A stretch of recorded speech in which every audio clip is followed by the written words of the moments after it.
조선 남녀 상렬지사. 첩과 간통한 종친 이석산을 참혹하게 살해한 공신민발. 세조 1년 12월 한양에 있는 반송정 아래에서 칼로 난자당하고 눈이 도려지고 금경이 베어져 참혹하게 살해된 남자 시체가 발견되었는데, 시체는 이석산으로 왕실의 종친이라 권세를 부리던 인물이었습니다. 그는 세조가 계유정난을 일으켰을 때 거사 동지인 재상 민발의 첩과 간음을 하는 등 사생활이 문란했는데, 피해자는 왕실의 종친이고 가해자는 공신이었습니다. 권력의 최고 정점인 임금과 맞서서 진실을 밝히려 한 동부승지 이휘는 결국 파직을 당하고 단종 복위 운동에 연루되어 처형되었습니다. 살인사건은 간음 때문에 일어나는 경우가 많은데, 세조 1년 12월 16일 이석산이라는 이름의 왕실 친척이 친구 신간과 함께 놀러 나갔다 여러 날이 되어도 돌아오지 않자 하인이 형조에 실종 신고를 했습니다. 세조실록 2권 세조 1년 12월 16일 정사 첫 번째 기사 1455년명 경태 6년 민발이 이석산의 살인범으로 지목되었으나 의심하여 다시 죄인을 찾게 하다. 위금부에서 아뢰기를 이제 이석산의 시체를 반송정 밑에서 찾았는데 칼로 난자하고 눈을 빼고 쇠를 베어 잔인함이 매우 심하였습니다. 사건을 모름지기 끝까지 밝혀 다스려야 하겠으니 청컨대 이달 금음 날을 하나여 잡을 수 있게 고하는 자가 있으면 사비 100일을 살해한 사람을 고발한 예에 의하여 양인은 이자급을 뛰어 올려서 관직을 상주고 천인은 명포 100피를 주고 수주 이외에 종범으로 자수한 자는 죄를 면해주고 이웃 권령으로 사실을 알고 고발하지 아니하는 자는 전 가족을 변방에 옮기게 하고 이것을 중회에 두루 의시하소서 하니 그대로 따랐다. 조금 후에 임금이 의심하여 말하기를 대저 사람이 죽으면 얼굴빛이 변하여 다르게 되는데 이석산의 시체라고 하는 것이 어찌 진짜인 것을 알았는가 하고 동부승지 이휘에게 명하여 본부와 같이 복검하게 하였다. 이휘가 시체 있는 곳에 이르러 검시를 마치고 돌아와 아뢰기를 신등이 이석산의 시체를 보니 눈을 빼고 음경을 베었으며 창으로 찌른 흔적이 몸에 두루 있었습니다. 신등이 매우 의심하여 바로 민발의 첫 막비의 집에 이르러 보니 외천에 뿌려진 피가 벽에 가득한데 종이로 바르고 혹피를 닦은 흔적도 있으며 그 청 바닥에는 흙을 깎아버린 흔적이 있고 또 모래로 피를 덮은 것이 있었습니다. 이것이 무슨 피냐고 물으니 그 집 사람이 황급하게 대답하기를 말말을 치료할 때 흘린 피입니다라고 하였습니다. 또 작은 철창을 찾았는데 이석산 시체의 창으로 찔린 구멍과 맞추어 보니 서로 합하고 또 이석산에 신었던 신이 한 짝이 없어졌는데 막비의 집 좌우 밑에서 전정 한 짝을 찾아내어 비교해보니 바로 그 한 짝이었습니다. 또 이석산의 친모와 유모 및 신간 등을 불러 이석산의 몸에 무슨 증언할 만한 곳이 있느냐고 물으니 그 어미가 이르기를 발꿈치에 검붉은 흔적이 있고 또 일찍이 병으로 인하여 머리털이 모두 빠졌다고 하기에 증언해보니 과연 그러하였습니다. 또 신간이 시체를 보고 눈물을 흘렸으니 민발이 죽인 것이 명백합니다. 청컨대 민발을 가두고 막비를 고신하게 하소서 하니 그대로 따랐다.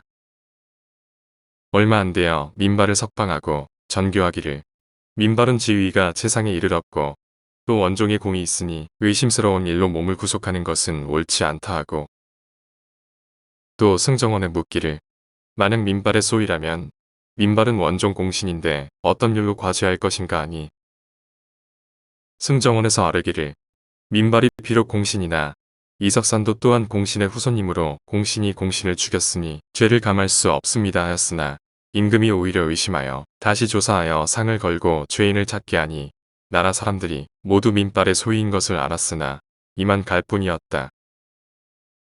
이보다 앞서 어떤 녹사한 사람이 밤에 길을 피하여 길가에 인가에 들어갔더니 화살이 소리를 내면서 어깨로 지나갔는데 화살을 주워보니 화살대에 민발이라는 두 글자가 씌어 있어 그 이웃에 물으니 바로 민발의 첩의 집이라고 하였다.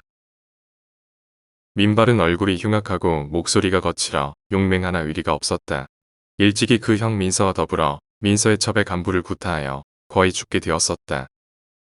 형조에서 신간을 불러 신문했는데 신간은 이석산이 첨지 민발의 첨박비와 몰래 간통하였고 또 기생금자를 유혹하려고 했다고 위금부 당상관에게 공수를 했습니다.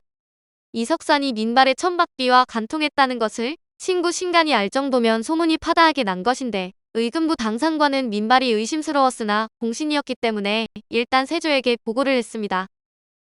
세조는 즉시 의금부와 형조에 영을 내려 사건을 조사하게 했는데 의금부와 형조에서 포졸들을 동원하여 수색을 한 끝에 반송정 밑에서 잔인하게 살해된 이석산의 시체를 발견할 수 있었습니다. 이석산의 시신은 온몸을 칼로 난자당해 참혹하기 이를 데 없어 의금부 관리들은 처참한 시체를 보고 경악했는데 의금부는 이 사실을 세조에게 보고했습니다. 세조도 이 엽기적인 사건에 경악을 금치 못했는데 이석산이 민발에 첩과 간통을 하고 있었기 때문에 용의자는 민발로 압축되었으나 민발이 살인하는 것을 본 목격자가 없었습니다. 세조는 동부승지 이휘에게 영을 내려 의금부와 함께 이석산의 사체를 복검하게 했는데 이휘는 형조와 의금부 등의 관리들을 이끌고 이석산의 시체를 철저하게 복검하고 민발의 첫 막비의 집을 수색했습니다. 막비의 집에서 여러 가지 증거물이 나왔는데 핏자국도 낭자했고 이휘는 이석산의 몸에 있는 찔린 상처에 민발의 첫 막비의 집에서 찾아낸 철창을 대보기까지 했습니다.